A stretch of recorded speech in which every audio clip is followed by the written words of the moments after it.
날마다 부활의 능력 속에서 살아갈 수 있게 해주심을 감사를 드립니다.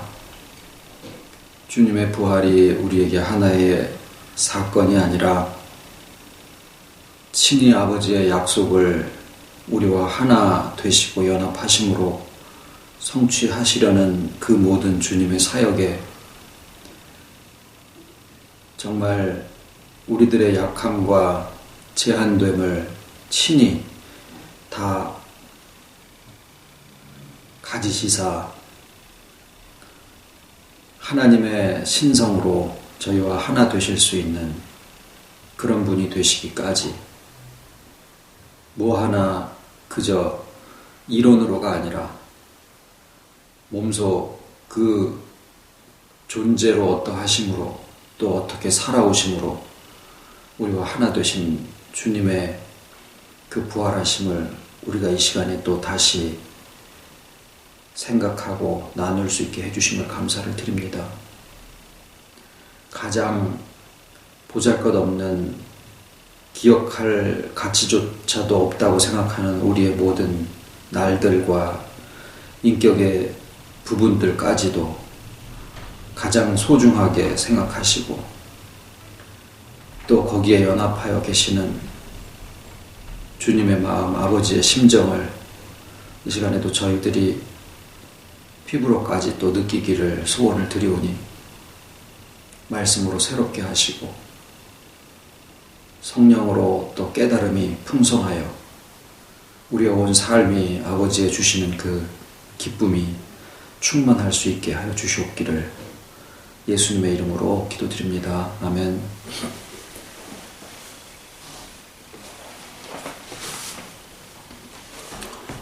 오늘은 조금 건너뜁니다마는 같은 요한복음 20장 1절로 18절까지의 말씀입니다. 안식 후 첫날 이른 아침 아직 어두울 때에 막달라 마리아가 무덤에 와서 돌이 무덤에서 옮겨간 것을 보고 시몬 베드로와 예수의 사랑하시던 그 다른 제자에게 달려가서 말하되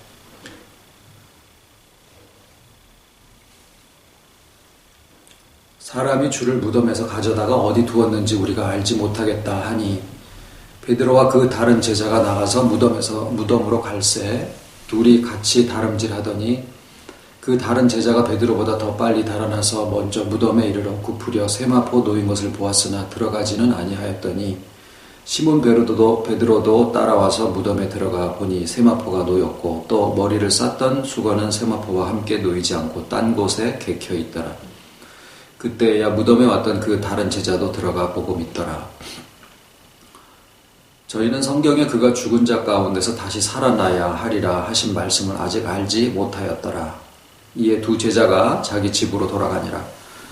마리아가 예수의 시체 누였던 곳에 하나는 머리편에 하나는 발편에 앉았더라. 마리아는 무덤 밖에 서서 울고 있더니 울면서 굽으려 무덤 속을 들여다보니 흰옷 입은 두 천사가 예수의 시체에 누였던 곳에 하나는 머리편에 하나는 발편에 앉았더라. 천사들이 가로되 여자여 어찌하여 우느냐 가로되 사람이 내 주를 가져다가 어디 두었는지 내가 알지 못함이니이다. 이 말을 하고 뒤로 돌이켜 예수의 서신 것을 보나 예수신 줄 알지 못하더라. 예수께서 가라사대 여자여 어찌하여 울며 누구를 찾느냐 하시니 마리아는 그가 동산지기인 줄로 알고 가로되 주여 당신이 옮겨갔거든 어디 두었는지 내게 이루소서 그리하면 내가 가져가리이다. 예수께서 마리아야 하시거늘 마리아가 돌이켜 히브리 말로 라보니여 하니 이는 선생님이라. 예수께서 이르시되 나를 만지지 말라 내가 아직 아버지께로 올라가지 못하였노라. 너는 내 형제들에게 가서 이르되 내가 내 아버지 곧 너희 아버지 내 하나님 곧 너희 하나님께로 올라간다 하라 하신대 막달라 마리아가 가서 제자들에게 내가 주를 보았다 하고 또 주께서 자기에게 이렇게 말씀하셨다 이르니라.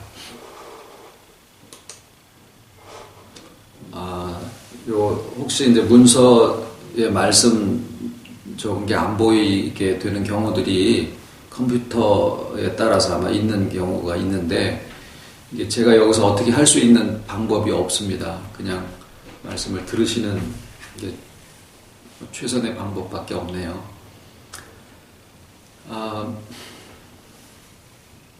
오늘은 예수님의 얼굴이라는 제목으로 말씀을 나누겠습니다.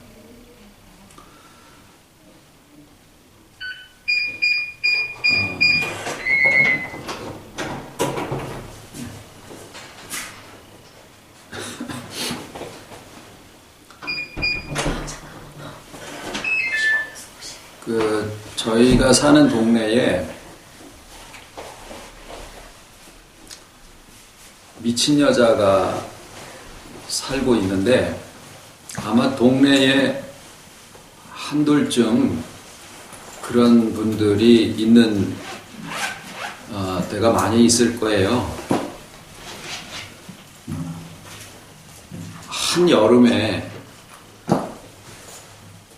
이렇게 혼이불도 아니에요. 누비이불, 솜이불 그거 뒤집어 쓰고 다니고 늘 그냥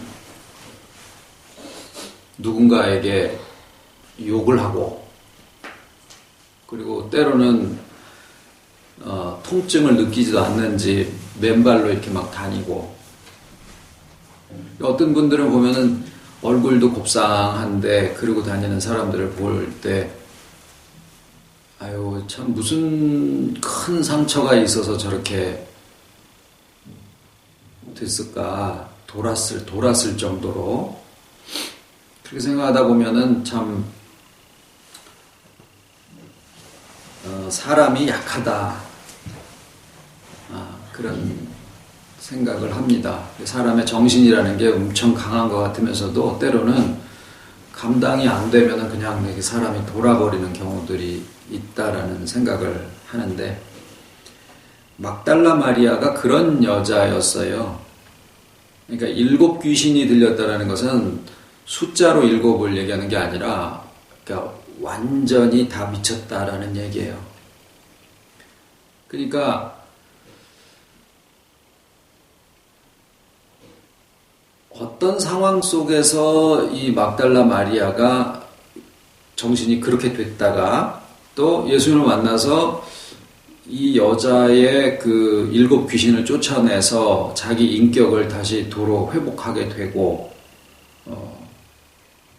크고 작은 차이는 있어도 우리가 통제하지 못하는 범위 내에서 이런 증상들이 우리가 다 가지고 있는 부분들 중에 하나인데 성경은 어쨌거나 예수님이 이 여자를 어떤 방법으로 치유를 해주셨는가 하는 것에 대한 것은 자세히 기록하지는 않고 그냥 예수님이 이 7 귀신 들렸던 막달라 마리아의 귀신을 쫓아내서 온전하게 해주셨다. 이제 그렇게만 기록을 하고 있습니다.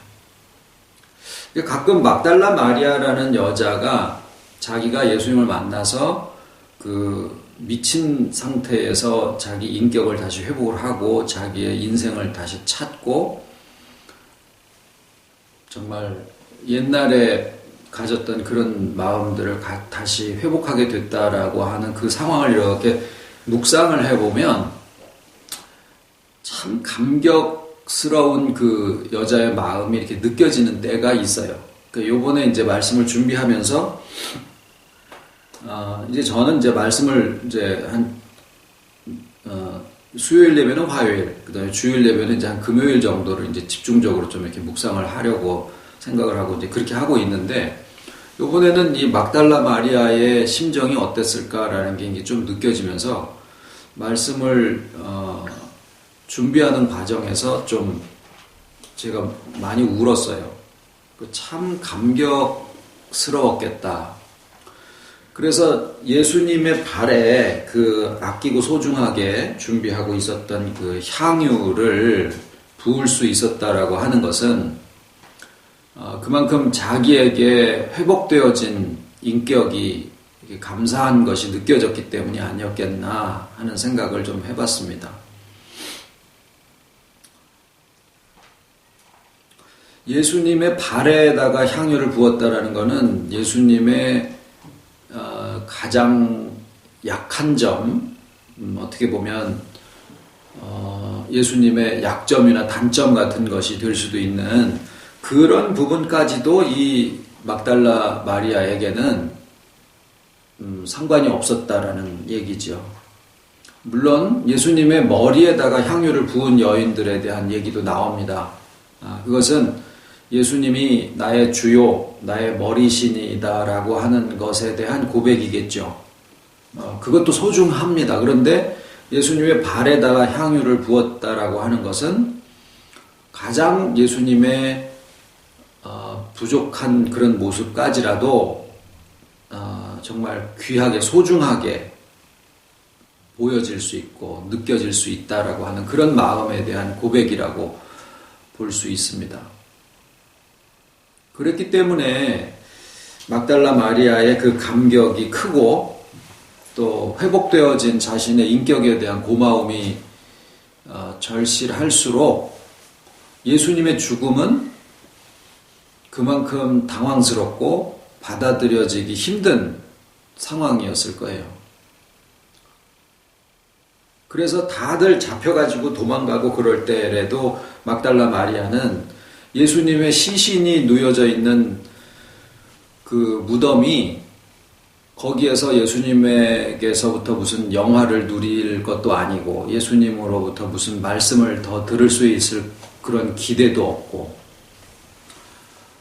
그런데 그날이 안식 후 첫날이 이제 보리와 밀의 추수가 시작이 되는 첫 소재를 드리는 그런 절기예요. 그래서 풍습상으로는 모든 사람들이 다 성전으로 가서 자기의 첫 소재물을 거기다가 이렇게 제사를 드리는 그런 날이었었는데, 그런데 이 막달라 마리아도 유대인으로서 태어나서 살면서 그 풍습을 모르지 않았을 테고 그 대열에 합류했어야지만 되는 것이 분명한데도 여자에게는 아무런 기대할 것도 없고 희망할 것도 없고 예수님에게서 무슨 대가를 바랄 수 있는 것도 하나도 없는 그 예수님의 무덤이 놓여있는 거기가 이 여자한테는 성전이었었고 거기가 자기한테는 제일 소중한 상태가 됐었던 거죠. 그래서 다른 사람들은 전부 다 성전으로 가고 있는 그 행렬 속에서 막달라 마리아는 예수님의 무덤이 놓여있는 그 골고다 산상으로 향하고 있었던 겁니다.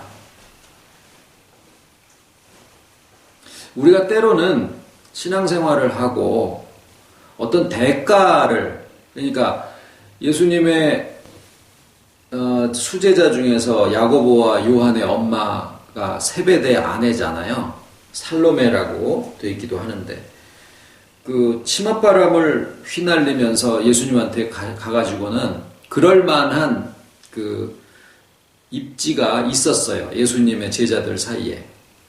그래서 예수님한테 당돌하게 와가지고 주님의 나라가 임할 때 내 두 아들을 하나는 좌편에 하나는 우편에 앉게 해주시옵소서 라고 이야기를 합니다. 그러니까 베드로를 쳐내라 이 얘기예요.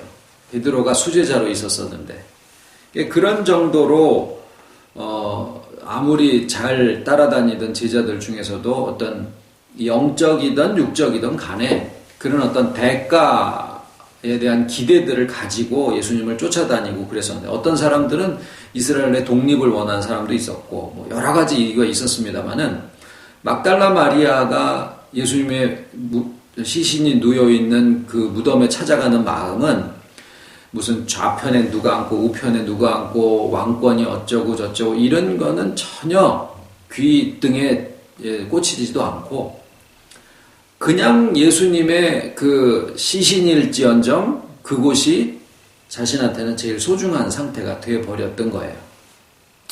어떤 사랑을 받았느냐 하는 것에 대한 어떤 태도라고 볼 수도 있겠죠. 그만큼 자신의 상태가 완전히 인간의 그 살아있기는 했지만은 완전히 인간의 그 인간성도 다 없어져 버리고 인격이 완전히 다 빼앗겨 버린 그런 미친 상태에 있었다가, 그러니까 제일 큰 사랑을 받은 여자라고 볼 수도 있는 거죠. 그래서 향유를 부은 것으로 이 여자가 행한 것을 어디에 복음이 전파되더라도 똑같이 전해서 그 여자의 행한 것도 복음으로 그렇게 전해라 라고 얘기를 하실 정도의 비중을 두셨었던 것인데, 여자 자신에게는 정말 아무것도 기대할 것이 없는 곳에라도 거기가 좋사오니 하고 이제 머물러 있었던 건데, 첫 번째 이 여자가 당황했던 것은 예수님이 이제 부활하셨는데 부활하실 거라는 얘기를 미리 그 전에 여러 차례에 걸쳐서 얘기를 하셨죠. 그랬는데 우선은 딱 갔는데 무덤이 비어 있었던 거죠. 근데 그 무덤이 비어 있었다라고 하는 사실에 우선 당황을 했지만, 더 이 여자를 당황하게 했던 것은 이제 두 천사가 하나는 머리맡에 하나는 발치에 앉아 있는 것을 보고 몸을 돌이켰는데 거기에 예수님이 서셨는데 그 서 계신 예수님을 몰라보고 있더라라는 사실이에요. 그래서 동산지기인 줄 알고, 뭐 어떤 주석에는 너무 슬퍼서 눈물이 앞을 가리웠기 때문에 예수님을 못 알아보고 말았다라고 얘기를 하지만, 그거는 참 제가 개인적으로는 옹졸한 해석이다라고 생각을 합니다. 왜냐하면 복음서에 예수님의 부활 사건을 기록을 하는 경우를 보면 디베랴 바다에 나타나신 예수님을 제자들이 만났을 때 그 조반을 준비하시고 와서 먹으라 그러셨는데, 그때 사람들이 그 구운 생선이랑들 이렇게 막 먹으면서 거기에 이렇게 기록을 합니다. 주신 줄 아는 거로 아무도 당신이 누구요? 하고 묻는 이가 없더라. 그 얘기는 당연히 당신이 누구요? 하고 물었어야지 되는 상황이다 그 말이에요.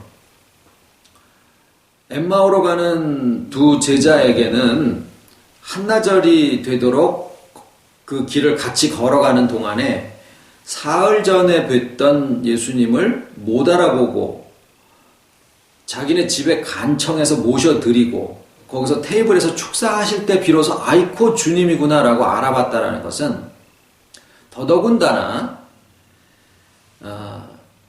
도마에게는 못자국이 뻥 뚫려있는 손을 내보이셨는데 엠마오로 가는 두 제자에게 나타나실 때는 전혀 그런 흔적이 뭐 뚫려 있었다 이런 얘기가 기록이 되어 있지 않더라라는 거죠. 그런 여러 가지 정황들을 놓고 생각을 해볼 때 마리아가 눈물이 콧물인지 범벅이 돼가지고 동산지기한테 주여 당신이 옮겨갔거든 내게 이르소서 내가 가져가리이다 그러면서 엉엉 울다가 예수님을 못 알아본 게 아니라, 며칠 전에 무덤 가운데 이렇게 뉘었던 그 예수님하고, 나사렛 예수로 계셨던 그 예수님하고 모습이 달라졌더라라는 사실을 우리가 생각을 해봐야 됩니다. 그래서 여자가 무덤이 비었고 그 다음에 나타나셨는데 예수님의 얼굴이 다른 모습이 돼버렸고, 그 여자요 라고 이제 일반적인 말씀을 하시다가 이제 예수님이 마리아야 라고 부르시니까 그제서야 아이고 주님이시구나 그러고서 이제 알아보고 라보니요 선생님이요 라고 이제 그렇게 부르는데, 그때 예수님이 또 세 번째 뭐냐면 나를 만지지 마라, 내 몸에 손을 대지 마라. 그러니까 여자는 또 당황스러운 거예요. 그래도 주님이시면은 그 주님이 내 주님이시면은 그걸로 족하니이다 라고서 이제 생각을 했는데, 예수님의 말씀에 내 몸에 손을 대지 마라, 내가 아버지께로 아직 올라가지 않았다, 올라가셔야 된다는 얘기죠. 자, 거기서 여자가 이제 세 번째 당황하는 상황이 전개가 되는데, 여기에 이 막달라 마리아의 상황으로부터 우리는 굉장히 중요한 사실을 하나 알 수 있게 되었습니다. 그게 뭐냐면, 왜 예수님이 부활하신 다음에, 부활하신 이후에 그때 상황과 지금 상황이 다르지 않거든요. 지금도 예수님이 부활하신 상황이고 그때도 예수님이 부활하신 상황이고, 그러니까 한 번 부활하신 주님은 그냥 계속 부활하신 상태로 계신다라는 거죠. 그런데 왜 그때는 40일 동안 제자들한테 나타나셨느냐 하면 예수님이 부활하셨던 사실을 증거해야 되기 때문에, 그래서 제자들에게는 실제로 육체로 부활하셨다라고 하는 사실을 몸으로 나타나서 보여주신 거예요. 그런데 문제는 여기저기 나타나실 때마다 그 모습이 다 일정하지 않았다라는 거죠. 그 얘기는 사람은 얼굴 모습이라든가 이런 것들이 다 제한이 돼 있어서, 또 공간적으로도 그렇고 시간적으로도 그렇고 제한이 있어서 한 곳에 있으면 다른 곳에 있을 수 없고, 내가 이 사람을 만나고 있으면 저 사람을 만날 수가 없는 것이 사람인데, 예수님의 부활하신 이후의 모습은 부활하셨다라는 사실과 그 다음에 부활하신 다음에 어떠한 인간이 가지고 있는 제한에서부터도 자유로워지셨다라는 사실을 알려주시려고 했던 것이 예수님의 목적이에요. 그래서 도마에게는 도마식으로 증거를 보여주셨고, 막달라 마리아에게는 막달라 마리아식으로 증거를 보여주셨고, 우리가 제일 잘 믿는 것 같이 알고 있는 사도 바울은 사도 바울식으로 그분 스스로를 나타내서 보여주신 거예요. 그러니까 각자 예수님이 보여주신 거는 뭐냐면 그 사람의 수준과 믿음대로 그 사람이 받아들일 수 있는 부활의 사실을 받아들일 수 있는 정도의 증거만 보여주시고, 그 이후에 더 이상의 증거가 필요치 않더라라는 거죠. 그래서 사도 바울한테는 예수님의 몸이나 손이나 어떤 것도 보여주지 않으시고 오직 하늘에서 나오는 음성으로만 나타나신 거예요. 왜? 그걸로 족하니까. 그만큼 사도 바울도 거기까지 무르익어서 준비가 되어 있었다라는 거죠. 그래서 다른 사람들은 우레가 울었다라고 그렇게 알아들었는데 사도 바울은 거기에서 나사렛 예수의 음성을 들을 수 있었던 거고, 그가 앞으로 어떻게 이 신앙이 전개가 되어질 것과 앞으로 상황들이 벌어질 것을 얘기를 충분히 다 해주신 거예요. 그 사람에게만. 그러니까 부활의 사건은 집단에게 500명 성도에게 일시에 나타나든 12제자에게 나타나든 개인적으로 혼자 있을 때든 둘이 있을 때든 간에 거기에 있는 사람에게 적당한 방법으로 적당한 그 수준에 따라서 예수님의 부활의 증거를 보여주신다라는 사실이에요. 그리고 어떤 모습으로든 자유롭게 바뀔 수 있는 그런 모습으로 계셨다라고 하는 사실로부터 우리가 이제 생각할 것은, 예수님이 독단적으로 하나님과 별개로 예수님의 인격과 예수님의 신실함을 가지고 이 땅에 오신 게 아니다라는 거죠. 예수님은 하나님의 현현, 하나님의 나타나심 그 자체거든요. 그러니까 예수님이 이 땅에 오신 것은 우리가 오시니까 예수님이라는 이름을 붙여서 대하지만 실상은 하나님이 이 땅에 사람으로 오신 그 자체예요. 그래서 우리는 전에 그런 말씀 드렸죠. 텔레비전을 보면서 우리가 드라마를 보고 그 드라마 재밌었다 그러지, 아이고 LG 텔레비 참 잘 봤다, 삼성 텔레비 참 잘 봤다 이러지 않는 것처럼 텔레비전 자체를 통해서 우리가 그 안에 계신 분을 보는 게 그게 이제 실상인데, 예수님은 거기에 더 특수하고 특별하시게 그 나타나신 그 존재 자체가 말씀이신 거예요. 이거는 세상의 어떤 경우도 찾아볼 수가 없는 경우인데, 그래서 예수님이 독단적으로 예수님이 고난을 너무 많이 당하셨다, 또 예수님이 아주 신실하셨다, 예수님이 우리를 위해서 좋은 말씀을 많이 해주셨다. 예수님을 볼 게 아니라 그 예수님을 통해서 우리에게 나타내시고자 하는 하나님의 약속의 성취를 우리가 보는 것이 예수님을 제대로 만나는 거다라는 거예요. 하나님의 마음은 뭐냐? 내가 너희와 함께 하겠다라는 것이고, 함께 하시는 이유가 뭐냐? 사랑하시니까. 사랑하시는 이유가 뭐냐? 하나님의 충만을 우리들에게도 주시기를 원하시는 게 하나님의 마음이에요. 근데 충만케 하시려면 하나님이 함께 하셔야만 돼요. 하나님의 함께 하시는 그 임재와 그 임재가 우리에게 실제로 되려면 주님의 연합으로만 되는데, 주님의 연합하시기 위해서는 인간으로 일단은 오셨어야 됐고 인간의 제한을 철폐하셔야지만 됐더라라는 거예요. 그래서 예수님의 죽으심이 필요했고 예수님의 부활이 그래서 절대적으로 필요한 거예요. 죽으심은 절대적으로 부활을 위한 하나의 과정입니다.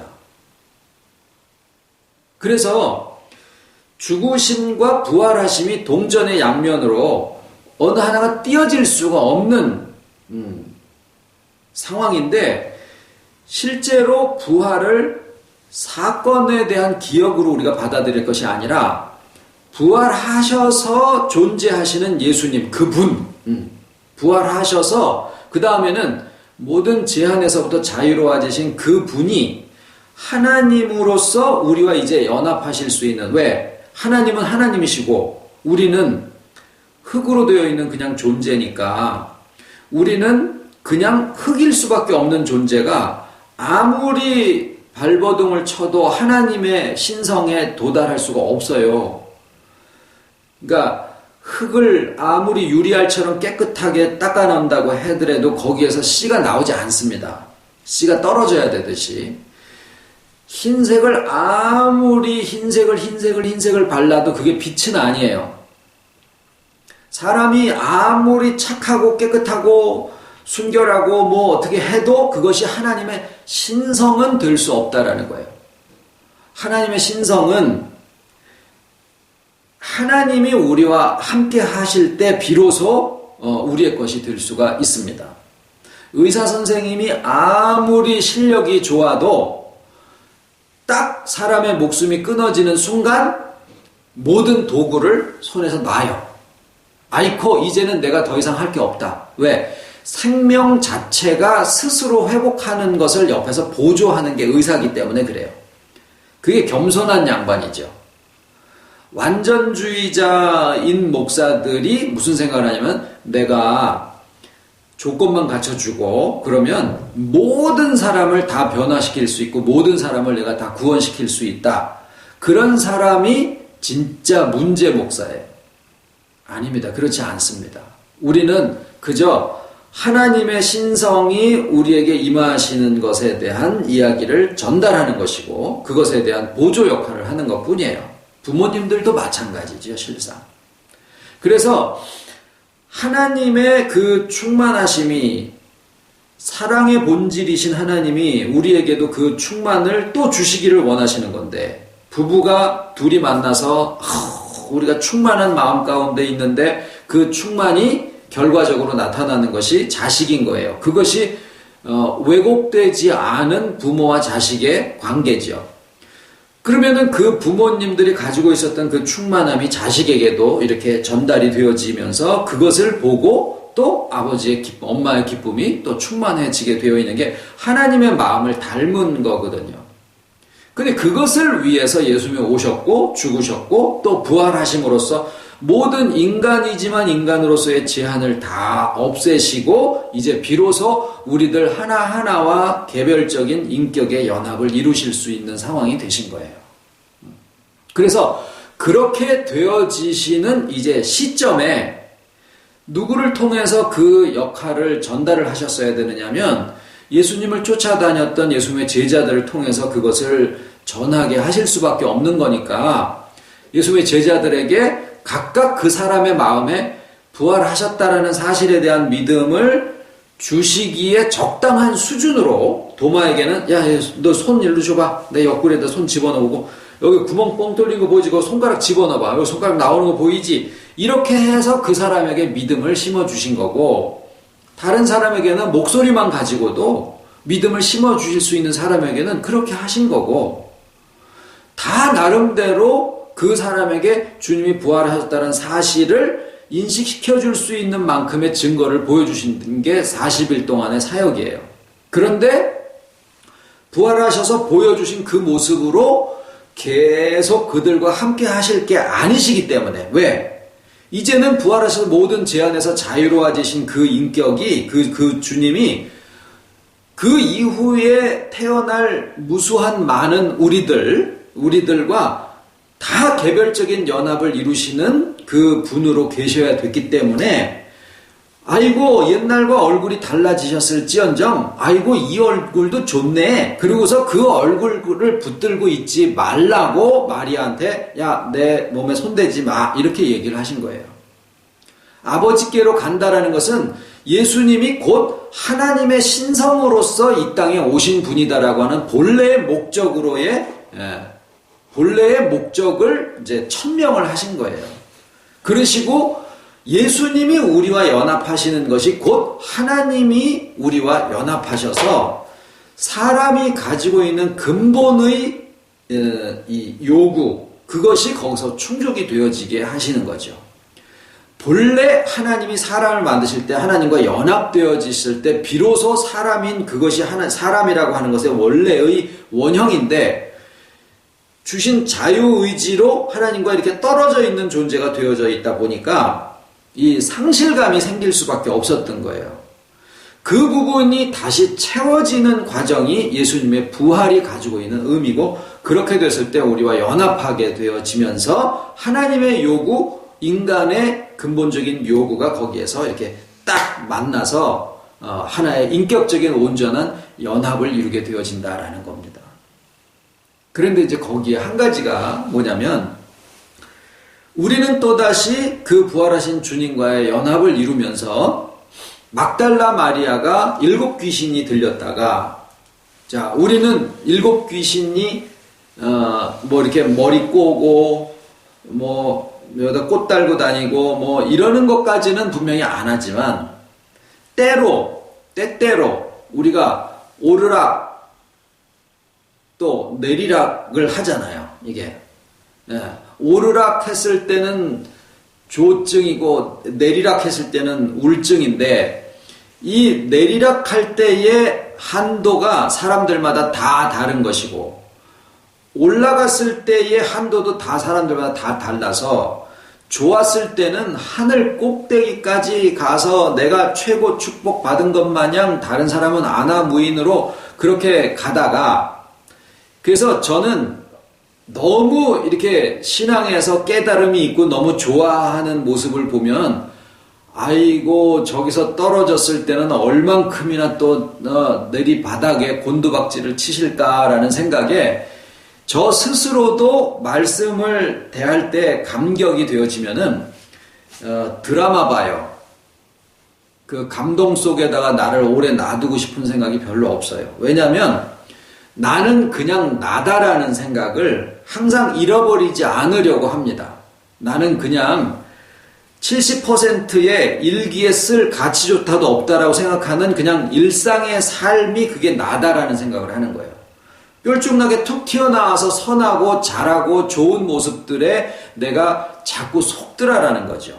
그러다 보니까 거기에 속으니까 내가 곤두박질 쳐서 바닥에 내동댕이 쳐졌을 때는 이게 나 같지 않은 거예요.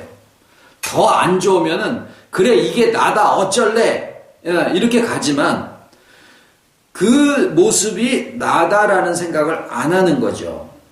그래서 어떻게 되냐면 큰일 난 것처럼 생각을 합니다. 그런데 이도 저도 그냥 70%의 일반적인 모습도 그게 다 나의 모습이다라고 하는 것이거든요. 그런데 이제 예수님의 머리가 실제로 그때 당시에는 이렇게 예수님의 두상이 있으셨을 거 아니에요. 머리가 이제 좀 기르셨을 수도 있는 거고, 그리고 예수님의 발도 있으셨을 거 아니에요. 뭐 265mm든지 뭐 270이든지 뭐 어떤 사이즈가 있었을 거 아니에요. 거기에다가 실제로 예수님의 머리가 있으시니까 거기에다가 향유를 붓고, 예수님의 발이 있으니까 거기에다가 향유를 부었을 거라는 얘기죠. 근데 오늘날은 예수님의 머리가 어디 있냐고요. 예수님의 발이 어디 있냐고요. 이것이 중요한 거예요. 지금의 우리의 복음에서 예수님의 머리를 우리는 자꾸 막달라 마리아가 얼굴 모습이 바뀌어도 아유 이분이면 어때? 시체도 괜찮았는데 살아서 다른 모습으로 나타나신 이 얼굴은 아이고 뭐 성형수술 하셨다라고 생각하지, 이러고서 거기에다가 똑같이 계속 거기에다가 뭐 존경을 표하고 이렇게 하려고 생각을 했지만 그게 아니다라는 거예요. 여기서 우리가 한 가지에 깨달을 것은 뭐냐면, 지금 주님이 우리와 부활하신 인격으로 우리와 연합을 하신 상태가 되잖아요. 막달라 마리아처럼 우리도 뭘 자꾸 찾냐면 누군가 대상을 찾아요. 네, 누군가 대상을 찾아서 그분이 나의 머리다, 그분이 발도 괜찮다, 이렇게 생각을 하는 쪽으로 가면은 예수님이 딱 이런 지하에 뭐라 그래요? 내 몸에 손대지 마. 그게 아니다라는 거예요. 그럼 뭐냐? 예수님의 머리가 어디고 예수님의 발이 어디냐라고 하면은, 예수님이 연합하신 인격이 각자면 예수님의 머리도 어디예요? 자기 머리예요. 이것을 우리가 인식하는 게 굉장히 중요합니다. 예수님의 발이 어디 있느냐? 자기 발이에요. 그럼 아침에 머리 감면서 아이고 이게 예수님의 머리야, 발 씻으면서 아이고 이거 예수님의 발이야, 이런 거 하지 마시고, 예수님의 머리는 뭐냐면 나의 가장 소중하고 중요한 부분이 주님과 연합하신 그 부분이다라고 하는 것에 대한 인식이에요. 나의 발이 뭐냐? 이거는 인정하기가 좋아요. 왜냐하면 말씀이니까. 그리고 좋잖아요. 아, 나의 가장 소중한 부분에 주님이 인격적으로 나와 연합을 해 계셔. 이거는 인정하기가 괜찮은데, 그 다음이 문제예요. 제일 연약한 부분이 뭐냐면, 아까 뭐라 그랬어요? 오르락은 괜찮은데, 감사가 나오고 뭐 좋잖아요. 그때는 잘못될 게 별로 없어요. 근데 오르락 하다가 그 다음에 내리락 할 때, 만신창이가 돼버리죠. 나의 인격은 어디 갔으며, 이제까지 나의 교양은 무엇이며, 아주 뭔 차반이요. 완전히 자기가 자기를 볼 때 아주 그냥 봐줄 수가 없는 거예요. 그런데 문제는 뭐냐면은 거기가 예수님의 발이다라는 거예요. 그때 막 개차반으로 자기가 그렇게 되어진 어떤 상황에서도 아이고 여기도 예수님이 연합하셨지라고 하는 사실을 상기를 한다라고 하면, 낯짝이 두꺼워도 유분수지 주님 앞에 별 면목이 없어. 그래서 이것을 예수님과의 연합을 인정을 못한다라는 거예요. 그래서 이게 힘든 거예요. 우리가 지금 이 시대가 힘든 것은 뭐냐면, 모든 것을 다 갖추어 주었지만 이 시대에 주님에게 기름을 붓는다라고 하는 것은 자기 자신을 용납해야 되기 때문에 그래요. 자기 자신의 잘난 것을 용서하고 용납하는 것은 어렵지 않아요. 늘 그래야지 된다라고 생각을 해왔기 때문에 걔는 항상 나야. 그런데 모질하고 문열이처럼 그냥 이렇게 있는 그 내 모습은 내가 용서할 수가 없다라고 하는 사실인데, 그것 앞에서도 내가 여기에도 주님이 함께 하시는구나 라고 하는 사실을 인정하는 것이, 내가 나 자신을 용서해라 아무리 얘기를 해도요, 우리는 근본적으로 자기 자신을 용서하고 용납하기가 어려워요. 근데 왜 그러느냐? 주님이 거기에 연합하셨다라는 사실을 알게 되면 내가 나를 받아들일 수 있고 나를 용서할 수 있게 됩니다. 그래서 지금 이 시대의 막달라 마리아들은 널브러져 있어요. 우리들도 다 막달라 마리아, 7 귀신들이 다 들린 부분들이 있다고요. 그런데 그 막달라 마리아가 나음을 받았을 때 예수님의 발에다가 향유를 부었듯이, 우리가 과연 나의 그런 가장 취약한 부분에서 주님과의 연합을 인정할 수 있느냐라고 하는 거죠. 우리가 신앙이 자꾸 위로 가야지 된다라는 생각을 하고, 자꾸 순수한 쪽으로 가야 된다라는 생각을 하고, 뭔가 행위를 계속해서 거룩해져야 된다라는 그런 생각 속에 젖어와서 살다가 보니까 이것의 시각을 바꾸는 것이 참 쉽지가 않아요. 근데 지금은 우리의 열심으로 가는 게 아니라 이게 생각이 바뀌어지는 것으로 가기 때문에, 옛날식으로 내가 열심을 내라 그러면 오히려 쉬운데, 열심을 내서가 아니라 내가 아는 것이 바뀌어진다라고 하는 이것이 참 어렵게 느껴지지만 터득하고 나면 아주 쉽습니다. 자전거 가르쳐주는 사람이 자전거 이렇게 쓰러지는 방향으로 이렇게 핸들을 틀고 페달을 밟아 그러면은 갈 수 있어. 힘 하나도 안 들어. 네가 해. 그냥 무릎팍 깨지고 막 머리 깨져서 힘들어 죽겠는데 뭐 자전거를 이렇게 힘든 걸 만들어놔서 그러고 있는데 실제로 어느 날 막 뒤뚱뒤뚱 하다가 페달을 밟으면서 넘어지는 쪽으로 핸들을 틀면은 지가 막 서서 막 가고 있는 걸 느끼잖아요. 너무 쉬운 거예요. 그래서 우리가 지금은 열심을 내는 게 중요한 게 아니라 바로 인식하는 게 중요하다라는 거예요. 그래서 우리에게 주신 나의 인격이 정말로 주님이 연합하시는 인격이다 하는 사실을 우리가 알고 거기에서부터 출발되어진 모든 것이 결국에는 그리스도의 장성한 분량에 충만한 데까지 이르게 하시는 그 성장의 과정에 있다라고 하는 것이 지금 이 시대의 부활절입니다. 그게 부활절입니다. 그래서 요번에 이제 저희가 모이면 이제 5월에 모이면 이제 오랜만에 전에 이제 한번 했었지만 오랜만에 성찬식을 저희가 하려고 합니다. 여러분이 우리가 이제 11시에 이렇게 공예배를 드리고 수요일 예배를 드리고 이러듯이 그냥 뭐 말씀 이렇게 올뜩 올려놓고 유튜브나 홈페이지에서 이렇게 다운받아서 들으셔도 되지만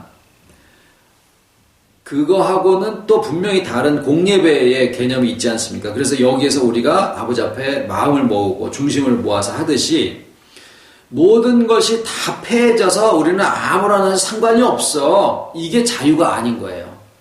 단지 뭐냐면 의미를 알아야 된다는 거죠. 세상 내가 다시 올 때까지 이 세례와 성찬을 계속 하라고 하셨으면 성찬을 계속 하는데 성찬을 계속 하는 이유를 알고 있어야 된다는 거예요.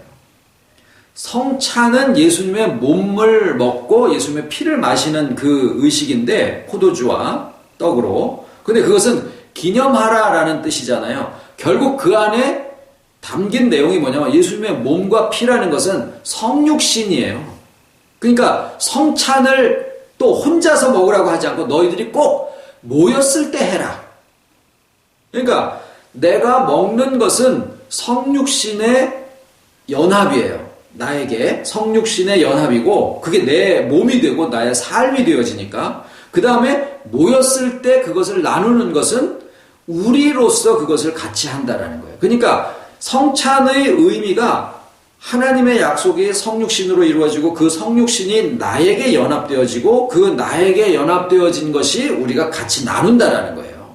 그러니까 예수님이 우리의 얼굴 모습이 다 다른 인격 속에 연합되어지는 그것이 성육신의 연합인데 이 연합이 나에게서 끝나서 나의 가장 취약한 발이 주님의 발이시구나라고 하는 것을 인정하는 데서 머무는 게 아니라 그 다음엔 그것을 어떻게 해요? 서로 나누는데 어떻게 돼요?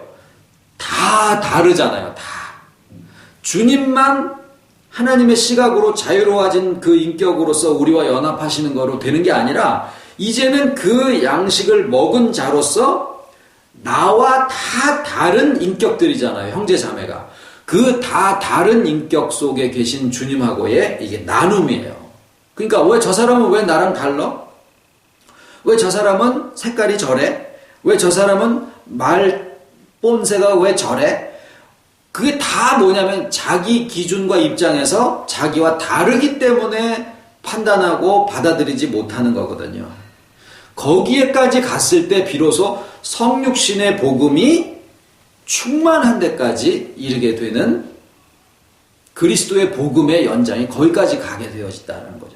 그렇게 될 때 하나님의 충만함이 거기에까지 다 펼쳐지는. 부부가 싸우는 이유도 왜 나랑 다르냐? 그거예요. 부모 자식지간의 세대 차이도 마찬가지고 다른 사람들하고 사이에도 다 맞아요. 왜 당신은 생각하는 게 왜 그따위야? 이거잖아요. 왜 말을 그따위로 해? 이게 이제 어떤 방식을 얘기하는 거거든요. 왜 그따위로 할까요? 그 입장이니까 그따위로 할 수밖에 없는 거예요. 그게 내가 안 들리고 안 읽혀지고 안 보여지는 거죠.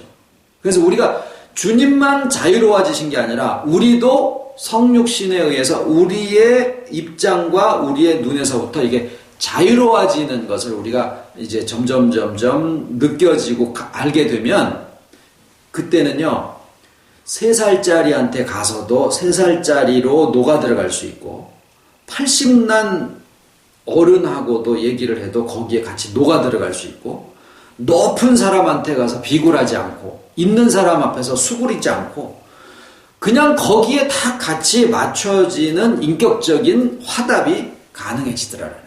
내가 알고 있는 것으로 모르는 사람한테 잘난 체 하지 않고 내가 모르는 것으로 해서 아는 사람한테 물어보는데 부끄럽지 않고 그게 자유로움이다라는 거예요. 그것이 발에 기름을 붓는 사건으로부터 시작할 수 있다라는 겁니다.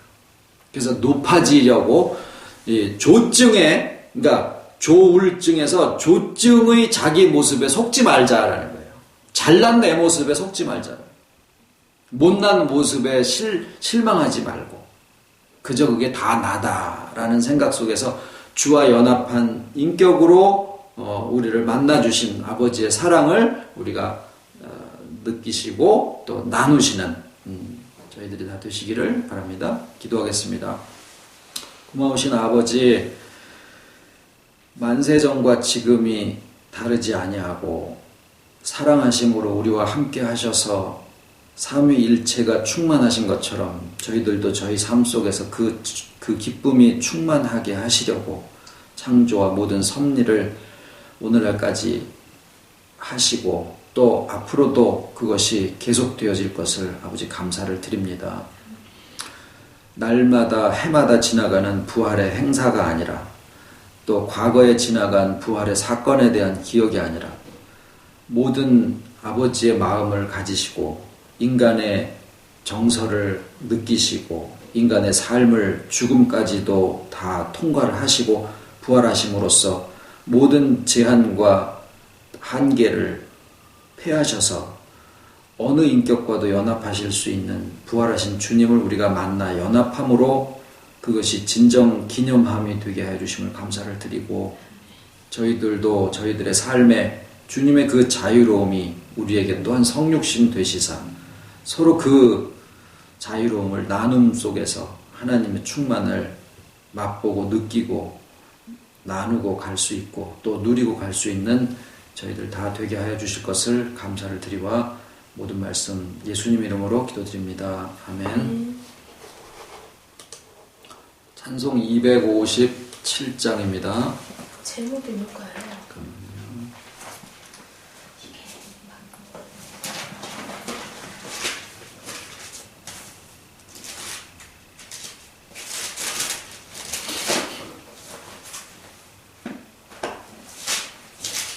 듣는 사람마다 복음 전하여.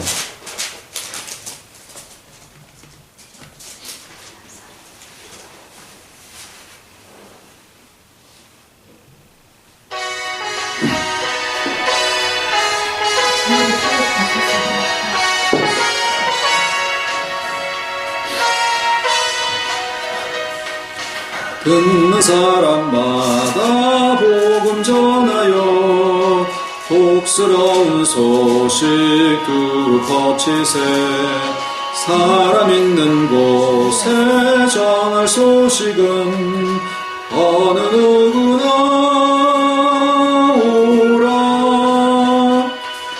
어느 누구나 주께 나오라 어서 와서 주의 말씀 들으라 하늘 아버지가 오라시니 어느 누구나 오라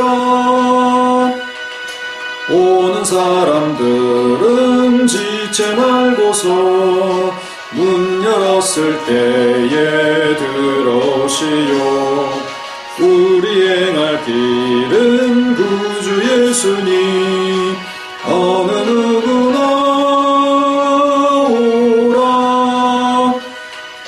어느 누구나 주께 나오라 어서 와서 들으라. 하늘아버지가 오라시니 어느 누구나 오라. 언약하신 대로 이룰 것이니 아무나 그 언약 받을 수 있네. 받는 사람에게 생명이로다. 어느 누구나 오라. 어느 누구나 주께 나오라. 어서 와서 주의 말씀 들으라. 하늘아버지가 오라시니 어느 누구나 오라.